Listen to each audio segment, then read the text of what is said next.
Jadi inti ji ketua Bacut, lun sampaikan berhubung lun di bidang komisi 6. Lun di komisi 6 bagian kekhususan Aceh.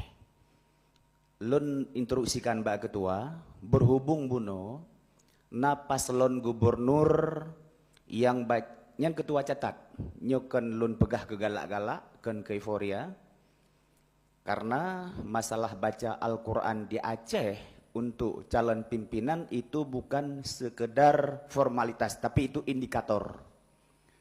Jadi di antara paslon buno menurut takalan dan nyo kasibuk bak media katimbul fitnah baru, nyo mohon ditindaklanjuti dengan memanggil KIP bagaimana mencari solusi tentang itu.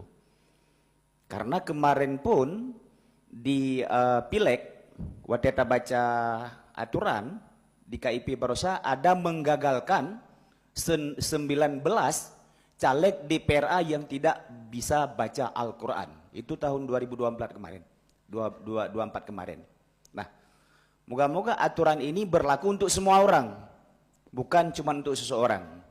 Mungkin itu saja Ketua, berhubung kami di Komisi 6, ini sangat kita tegaskan. Karena dalam agama pun, seorang linto baru, seandainya belum bisa baca Al-Quran, itu ditunda nikahnya dulu, supaya dia bisa baca Al-Quran. Itu Ketua. Mungkin yang mentang, panjang-panjang, InsyaAllah terima kasih atas segala waktunya, lebih kurang mohon maaf. Assalamualaikum warahmatullahi wabarakatuh. Terima kasih ya Bun. Ini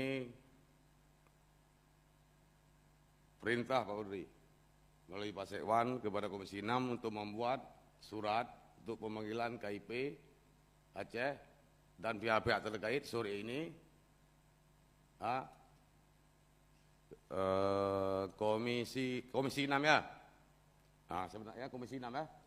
KIP Mitra Komisi 1.